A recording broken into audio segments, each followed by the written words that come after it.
Hello and welcome into another episode of Locked on Wolves. Today on the show, it's all about Karl-Anthony Towns. 60 points, 17 rebounds, and a 10-point Timberwolves win. A 32-point third quarter for Cat. I want to break down how he got his 60. I mean, it was just a phenomenal performance, but what he did that was so impressive within the confines of the offense, and what's so much better about his game now versus early in the season. We'll also talk about some of the issues the Wolves had, especially defensively. But it's a celebratory mood on Locked on Wolves here tonight. Welcome in. You are Locked on Wolves.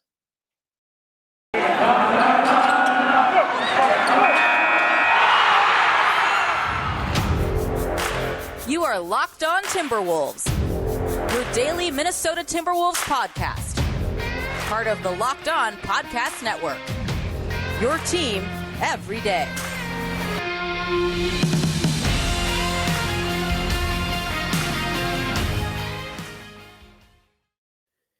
Hello and welcome to the Locked On Wolves podcast, part of the Locked On Podcast Network, your team every day. My name is Ben Beecken. I'm the host of Locked On Wolves. I'm also the editor of Dunking with Wolves, the Timberwolves site on the Fansided Network. Happy Tuesday, everybody. This is a Karl-Anthony Towns appreciation podcast here today. There's plenty to talk about. First of all, though, thank you for making Locked On Wolves your first listen each and every day. Of course, Locked On Wolves is free and available on all platforms. That includes YouTube, as well as all of your favorite audio platforms, whether you're like Apple, Google, Spotify, Odyssey. You can find Locked On Wolves. You can also follow the show on Twitter at Locked On T Wolves, and my account, which is at Beecken. That's with two B's, two E's, CKEN. Okay. The Timberwolves beat the Spurs on Monday night by 10. The headline, of course, is Karl-Anthony Towns dropping 60 and 17. And if it wasn't for some, I guess somehow the absurd ineptitude of the Los Angeles Lakers stole some of the NBA headlines following Monday night. But I mean, Karl-Anthony Towns is the NBA headline from Monday. His performance was insane. And I want to spend the first segment of this show just kind of breaking down how impressive Towns' performance was, what the Wolves are to continue to do offensively. And they didn't really change much in this game, but the Spurs refused to adjust until it was too late to how they were guarding Karl-Anthony Towns, which was maybe the most surprising thing about this game. So I want to break that down a little bit. And then later, I have a couple more takeaways. I think the Wolves, on some level, and I hate to bring down the mood already, but have to be taken to task a little bit for giving up 139 to the Spurs. I mean, the defense was not good. We'll get to that a little bit later, but let's talk about Towns first. And of course, at the end of the show, we'll do individual studs and duds as always. And I'm sure there won't be too many spoilers there, or won't be too many surprises there, I should say. So let's talk about Towns. Karl-Anthony Towns I think he had 26 at halftime. He scored, is that right? 24 at halftime. He scored 32 points in the third quarter. So he had tied the franchise record in scoring of 56 points, which is, by the way, his record that he set against the Hawks. It was Jimmy Butler years, the 17-18 season, so spring of 18. He tied his own franchise record for single game scoring in just 3 quarters. I mean, there's plenty of other ways we can break this down. So obviously the 60 is a franchise high. It's the high in the NBA this season so far. I think the previous high was 56 for the season. It's the first 60-point game that we've seen from a big man since Shaq. I think it was like a birthday performance. I think it was like March of 2000. This is only the third 60-point 15 rebound game ever. The only other two, Shaq and Wilt Chamberlain. I mean, that's really, I mean, like, I could just end the podcast now. And I mean, like, that's what else am I going to say, quite frankly, to add to, I mean, it's just insane. This sort of a game and this sort of efficiency for Towns on top of everything else. And this wasn't like I mean, Towns has some of these games, and especially this season, we've seen him exert so much more energy defensively and so much more offensively that he hasn't been hunting those extra rebounds. And he's been asked, of course, to be on the perimeter a little bit more. He's been in drop coverage less this year, so he's been in less advantageous positions to rebound. And also other teams are sending two guys at Towns on the defense when Towns is on the defensive glass to try and keep him off the boards. So we've seen the rebounding numbers drop. But this game, he was rebounding outside of his zones. The Wolves were also playing drop coverage, which helped keep him closer to where there would be more rebounds to get. but he was legit. I mean, this was not a, like an all offense, forego the boards or forego the defense game for Cat. This was an impressive all around performance for Karl-Anthony Towns. And there's a couple things I want to get to here besides the numbers, and we'll talk numbers when I get to studs and duds. But just know that the 60 points came on 31 shots, which is absurd. 7 made threes, 15 made free throws on 16 attempts across the board. Just an insane game for Towns. But a couple things. Number one, the Spurs tried guarding him essentially with Jakob Poeltl one-on-one until Poeltl got into some foul trouble. They tried Zach Collins one-on-one, which was a lot of the third quarter. That did not go well. I mean, but the way that the Wolves are using Towns, and I've talked about this on the show before. If you've been paying attention to the Wolves, you know that the Timberwolves aren't just trotting him down there, putting him on the left box and posting up like they were early this season. They're not strictly going to the elbow, putting him at the elbow like they were earlier this season, which is effective, and he operates very well there. They're just putting him either spaced out on the perimeter in face-up situations to allow him to drive, or they're putting him square in the middle of the free throw line at the nail and giving him the ball and saying, look, you can't double him here. And that's what happened here. The Spurs could not double team Towns. If he's getting the ball in the perimeter, you're not going to double team him at the top of the key. You're not going to double team him at the free throw line in the flow of the half court offense. And the Spurs didn't do that. They didn't try anything different. They didn't even really have an opportunity to try and trap him with the ball in his hands. They couldn't even really, teams try and bring an extra defender on the drive, but Towns is so quick. And then also, as we saw as the game moved on, the Spurs did collapse their defense a little bit more on Towns. He ended up with only 3 assists, but he had 2 free hockey assists, for perimeter threes, where it was a pass to a player who got an assist. The Wolves would knock down an open three. I mean, they shot as a team 51.5% on 3-point attempts in this game, which is nuts. Of course, Towns made 7. Nobody else made more than 3. But the Spurs, really all they were able to do is as soon as Towns catches the ball, if he's at the nail, they were collapsing. If he got it on the perimeter, as soon as he made that motion towards the basket, they were bringing an extra defender. And Towns was by and large making the right decisions in this game. And Towns, the other piece of this that Towns, to his credit, so credit to Finch for putting Towns in these correct positions to succeed. But Towns was making the right read throughout the game. Even lately through this, and I'm nitpicking now, but this is the difference between in a ho-hum Towns game of, whatever he's been doing recently, 26 and 11 or whatever. But over the past 2 months, what was different about this game was Towns didn't seem like he was predetermining what he was going to do. What we've seen him often do is catch the ball and jab step, kind of half-heartedly pump fake a three, but he wants to drive. It used to be, he wanted to shoot the three. And lately it's been, he wants to drive. He's not shooting as many threes lately, ironically, after the 3-point contest victory a month ago. But now we're seeing him really kind of compute where the defense is, what the defense is thinking. Early in the game, it was a lot of drives. He wasn't getting as many foul calls.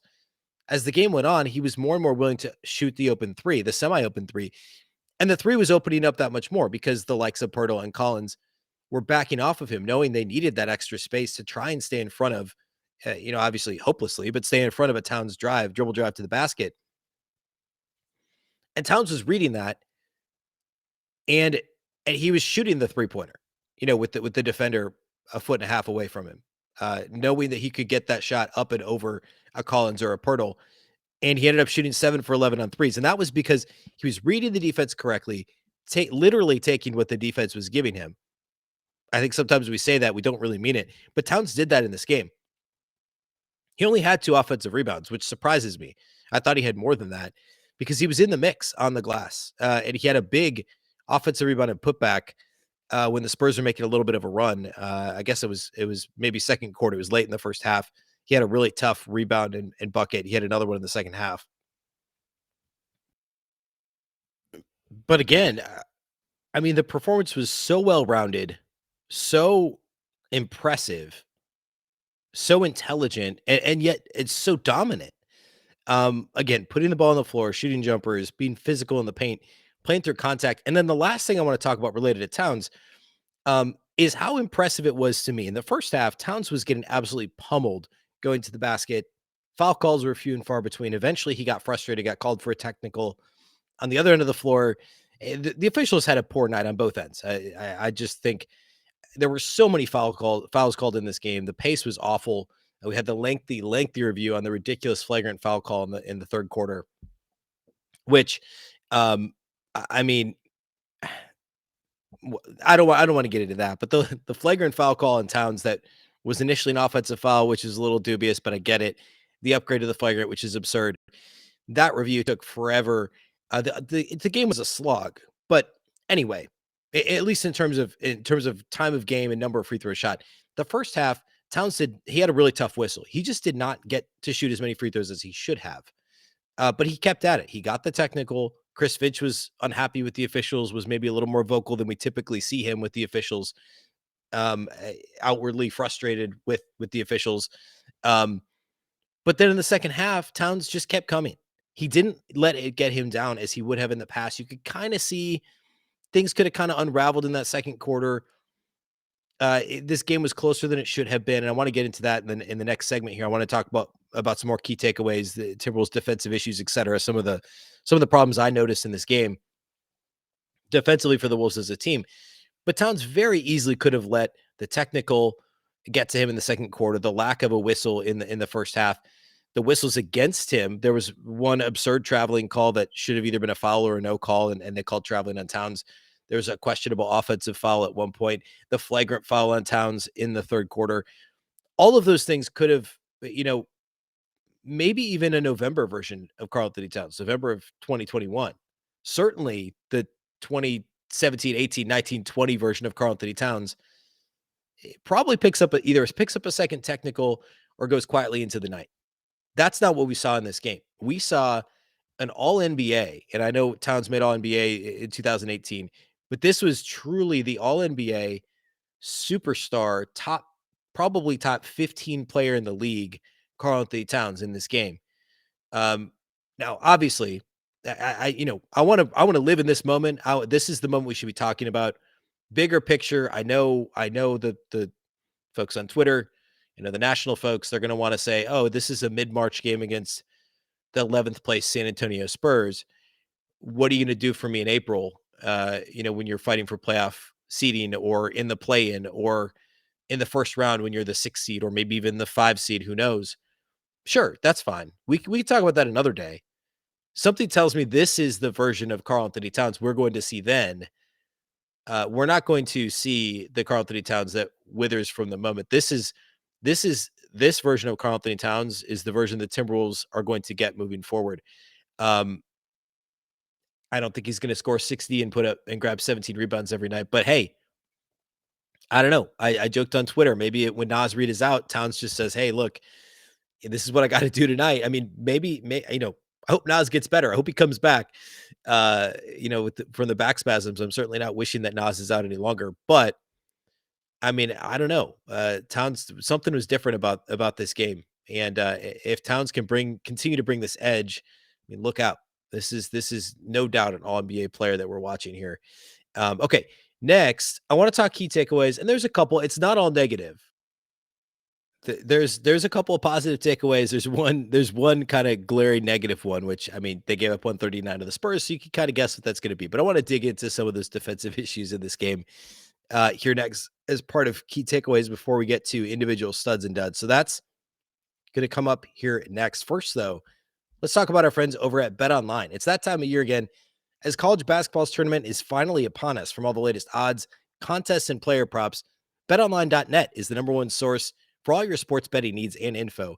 BetOnline remains the best spot for all your sports scores, podcasts, and news this season, and it's not just basketball. BetOnline is your continued source for all your sports wagering information needs, including live betting and your favorite Vegas casino games. Head to the website today or use your mobile device to learn more about the trends and action. BetOnline, where the game starts.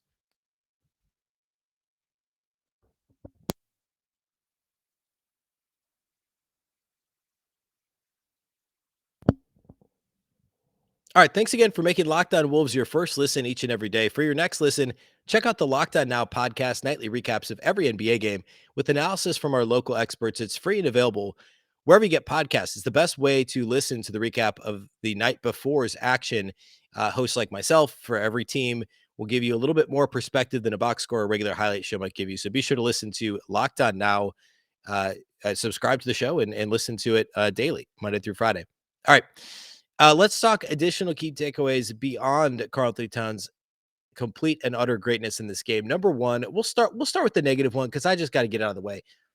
The defense, man, not good. I mean, 139 to the Spurs. Yeah, there was a little bit of kind of the end of the game. But like the defense was the same throughout the game. The Wolves provided little to no resistance in this game. The Wolves' calling card this year has, of course, been forcing turnovers. They've been number one in forcing opponent turnovers all season long. That much we know. That's been consistent. That's the MO. They've also been number one in fouls all season, personal fouls and opponent free throw rate. A lot of that's because they do play this aggressive kind of blitzing style of defense. However, in this game, it was much more of not moving their feet and reaching than what we've seen lately. A lot of reaching in this game for the Timberwolves. And that led to foul trouble really early and often in this game. That was my biggest issue with how the Wolves played, was the amount of kind of cheap fouls that they were getting because they were not moving their feet. Instead, they were just reaching with their hands and getting called for fouls that way. The second thing was the rotations were not crisp. They were slow. The low man wasn't stepping up consistently. If the Spurs were patient and swung the ball a couple times around the perimeter, the rotation was going to be too slow. And then the biggest issue was because the Spurs, they aren't a perimeter jump shooting team. Somehow they shot more threes in this game than the Wolves. I guess that was mostly because Towns was just dominating the paint, that the Wolves didn't need to shoot that many threes. But weirdly enough, in a game that the Wolves scored 149 points, they only attempted 33 3-pointers, which is just insane. But anyway, the point is their Spurs are they shoot a bunch of twos, they penetrate, they shoot a lot of mid-range jumpers. They've got a bunch of guys that are really good off the dribble, from DeJounte Murray to Keldon Johnson and others. Lonnie Walker was lights out in this game, which was insane. I love Lonnie Walker, but 22 points for him off the bench in this game on 12 shots. But the Wolves really struggled to allow free cutters in this game. They weren't checking cutters at all. They weren't talking. They weren't communicating. They weren't passing off cutters to the next defender. It was more just kind of like, everybody's like ball watching, or I don't know exactly what the deal was with why the communication was so terrible in this game. And Patrick Beverley played, obviously no Jared Vanderbilt, but Beverley played, Jaden McDaniels played until he unfortunately got hurt in the final minute. We'll talk a little bit more about that here in a minute. That was not good. There weren't multiple efforts defensively. It was like, once the ball handler got past his man, the help defense wasn't there. The help defense was slow. People were either ball watching or not watching the ball at all. It was very, very disjointed, discombobulated defense. Early in the game, the Wolves were trying to force the Spurs to shoot threes. They made their threes. Keldon Johnson, Lonnie Walker were making threes. And then the Wolves got a little more aggressive at the point of attack, and the Spurs blew past them, and the help defense wasn't there. The Spurs played a really good offensive game, but this game in general, given the fact that there were what's the math on this? 288 points scored in this game combined, and not overtime, a 4-quarter regulation, 48-minute game, 288 points scored between the two teams. This was more parts bad defense than it was good offense. It just was. The Wolves were not good defensively. The Spurs shot 60%, just a hair under 60% in the first half. That's miserable, right? It was not a good half of basketball defensively for either team. And the Wolves were up They were up 2 at halftime. This was a 75-73 game at halftime. Just absurdly terrible defense. And if it wasn't for Towns' big game, if the Wolves had won this game 149-139 and Towns had 30 something points, that the focus of this podcast would have been just how terrible the Timberwolves were defensively in this game. Instead, I was able to spend 10-12 minutes talking about how amazing Karl-Anthony Towns is and what a good job Chris Finch has done utilizing Karl-Anthony Towns this year, which is much more pleasant. But just know the defense is not where it needs to be right now. And the schedule's about to get a whole lot tougher. We've been talking about this. Obviously, it turned out okay on Saturday in Miami against the Jimmy Butler-less Miami Heat team. But, defense, got to get some stuff straightened out here. My next takeaway, I guess my last kind of key takeaway would be Jalen Nowell, and we'll talk more about him next segment as well. but 15 points on 8 shots, 6 rebounds, 3 assists for Jalen Nowell. Did have 3 turnovers, but no Jordan McLaughlin. Jordan McLaughlin didn't play in this game. I believe it was due to injury. The box score has him as a DNP CD, but if I'm not mistaken, I think he was on the injury report. I'm going to double check that, but no, Jordan McLaughlin didn't play. Jalen Nowell was essentially the backup point guard in this game, and really all three of the Wolves kind of point guards, guys who initiate offense, Beverly, Russell, and Jalen Nowell played extremely well. But I mean, what could Jalen Nowell not do? I mean, this is well, I guess the answer to that question, if I'm going to answer my question, would be play consistent defense, which is the only thing that's really held him back as a pro player. And he's been much better of late. And he earned those 26 minutes he played in this game. Remember, he only played 12 or 13 on Friday in the loss to Orlando. And Chris Finch said Saturday to the media, I messed up. He's got to play more. Noel had another strong game Saturday. And now in this game, well-rounded game, 15, 6, and 3 off the bench. I mean, you might be looking at, I don't know, de facto backup point guard, de facto sixth man. It could be just Jalen Nowell time here moving forward. I mean, I talked about this on Monday's show. What kind of role is he going to have? That was my key takeaway from the weekend. If you missed Monday's show, go back and listen to it. I talked about my key takeaway from Friday's loss to Orlando, Saturday's win over Miami is just how important Jalen Nowell is to this team moving forward. And this is another example of this answers the question, right? He's vital. What he's able to do off the bench, leading bench scorer, leading rebound getter off the bench, running the offense, scoring when nobody else can score, when Towns is off the floor and you're relying on Jalen Nowell to score. Anthony Edwards with another off night. We'll talk about that in a minute. Ant had 5 points on 7 shots in this game. You need guys like Jalen Nowell that can pick up that slack, that can initiate when guys when the offense is stale and stagnant, when the bench unit is struggling to score. He can score for himself. He can initiate for others. He can drive and kick. He can run the pick and roll. All things that the Timberwolves just desperately need out of Jalen Nowell, and this was another fantastic performance from him. Okay, last thing, real quick. Jaden McDaniels hurt his ankle at the end of the game. It appeared to be his ankle. It looked like he stepped on, I think it was Zach Collins' foot with like 45 seconds left. Looked to be a rolled ankle. No word as of now. Hopefully that's all it is. It certainly appeared to be that and nothing more serious. Now, of course, that's going to linger. It could be a couple of weeks or more. So obviously we'll talk about that on Wednesday's show, whatever the Wolves come out and say about that. But not a great way to finish the game. Notable, obviously, with Jared Vanderbilt nursing the quad injury, not playing for the second straight game. Could see a lot more Taurean Prince here moving forward. I mean, Taurean played 28 minutes in this game, but could see a lot more Taurean Prince. And, perhaps we see Bolmaro re-enter the rotation if McDaniels misses some time. Who knows? Or I guess Josh Okogie for that matter. But something to keep an eye on here moving forward. All right, let's finish the show by talking individual studs and duds. We're going to do that here next. First, though, let's talk about our friends over at Rock Auto. This episode is brought to you by Rock Auto. With the ever-increasing numbers of makes and models, it's now impossible for your local chain auto parts store to stock all the parts you need. Why endure often pointless or seemingly intimidating questioning and wait while the person behind the counter orders the parts on their computer, choosing the only brand their warehouse happens to carry? You have computers with access to rockauto.com, both at home and in your pocket. Save time and money when using Rock Auto. Why choose to spend 30, 50, even 100% more for the same parts from a chain store or a car dealership?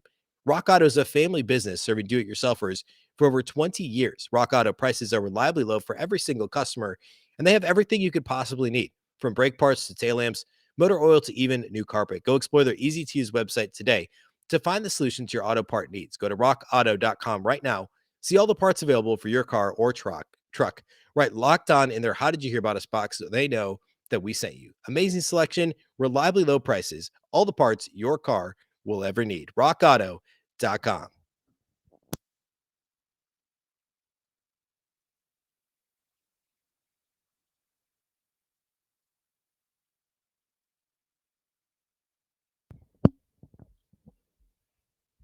All right, let's talk individual studs and duds from Wolves Spurs.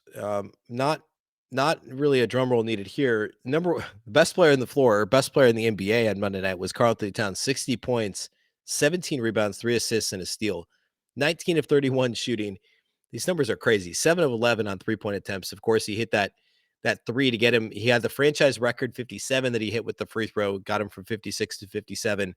The three-pointer to cap it off got him to 67 of 11 outside the arc, 15 of 16 at the line. He made his first 14 free throws before he missed his first attempt at breaking his own franchise single-game scoring record, made his second. So he was 15 of 16 at the line. He did have 5 fouls. A couple of them were pretty bogus. He committed 6 turnovers. Excuse me. One of the traveling calls was bad. There was at least one offensive foul that was called on him that was poor. There was a flagrant foul that was very questionable offensive foul. So I'm going to say 2 to 3 of those 6 turnovers were iffy at best. But he was phenomenal in this game. I talked a lot about him already. Obviously, he is the number 1 stud on the list for this game. A lot of guys played well, though, for the Wolves. I want to call out D'Angelo Russell. He was phenomenal. He struggled a little bit lately with his shooting, but he was 8 of 12 in this game. I think he made his first 6 or 7 shots in this one. And it was at least his first 6. 19 points, 6 assists, 3 steals for D'Lo, 2 rebounds, 3 of 5 on 3-point attempts.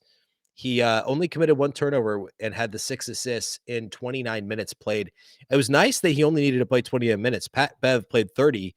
Jalen Nowell played 26 off the bench, but a very good game for D'Angelo Russell initiating offense for the Wolves.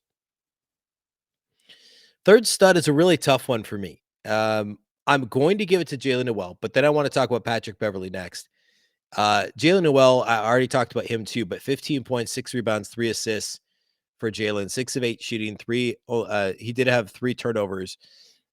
He was a plus 12 in his time on the court. By the way, D'Lo was a plus 15. Cat was a plus 16. Nobody else was in double digits for the Wolves in terms of a positive plus minus. I mean, I talked about Jalen, but well-rounded game, scores at all 3 levels. He didn't hit any threes in this game, but he got to the free throw line. Had a couple of he just kind of lulled the defender to sleep. I don't know why people are still sleeping on Jalen Nowell's first step, because he's a much more dangerous off the bounce threat attacking the basket than he is. He's not going to isolate and shoot a pull-up jumper off the dribble like Anthony Edwards does. Jalen Nowell's a pretty good catch and shoot 3-point shooter. He's a very good mid-range jump shooter, and he's good at the basket too. So I don't know why guys are being lulled to sleep by Jalen Nowell, but it keeps working. And he did that well in this game. Had a couple tough hoops at the basket.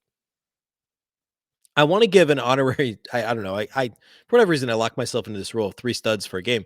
Patrick Beverley was fantastic. He had a really quiet 20 points. If you haven't looked at the box score, Patrick Beverley was the Wolves' second leading scorer in this game with 20 on 5 of 8 shooting. He was 3 of 4 on threes and 7 of 8 at the free throw line, 8 assists, 4 rebounds. And right when the Wolves were kind of teetering on the edge, the cat tech, the thing's not really going the Wolves' way, Patrick Beverley's getting under the skin of Spurs players. He did this in the third quarter when things were also kind of teetering. He drew a foul. I think it was Keldon Johnson committed a silly foul in the perimeter against him. That again was just kind of lured into it by Patrick Beverley, as Pat Bev tends to do. Then I think it was the next possession down, other end of the floor, he draws the offensive foul on Zach Collins. It was a foul. Pat Bev made it seem a little bit more egregious than it was. And then as he's laying on the ground, Zach Collins steps over him, gets called inevitably for the technical foul. Timberwolves hit the free throw. Patrick Beverley's clapping. He's getting in everybody's head. And then you look up and he's got 20 and 8 in this game. He's made 3 threes, 7 of 8 at the line. Only 1 turnover in 30 minutes to the 8 assists plus the 4 rebounds. Just a fantastic Pat Bev game. It's easy to get lost. The grittiness and the way that he played in a game where there were 288 total points and Cat dropped 60. Easy to forget just how good Pat Bev was here, but he was phenomenal. Absolutely phenomenal. Okay, duds. I've got 2 in this one. Number 1, Malik Beasley. He almost got, what is it, the trillion or whatever it is, where it's all zeros. I think it's a trillion. He attempted and missed a 3-pointer in the fourth quarter.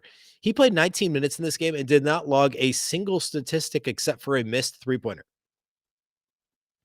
I don't know how that happens. I don't know how you play 19 minutes and have 0 rebounds, 0 assists, 0 steals, 0 blocks, 0 turnovers, 0 fouls in 19 minutes. I don't know how that happens, but it did. So, I mean, I don't know. You got to show up in some capacity, Malik. I mean, he's played much better of late. We know that. But this was, and the story, it wasn't all about Malik in this game. But I mean, like, grab a rebound, grab a loose ball. Like, I don't know, do something. But a nothing game from very literally a nothing game from Malik Beasley.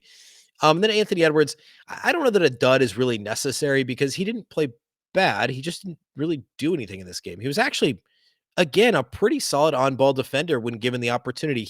When he's really applied himself, he's been a good on-ball defender this year.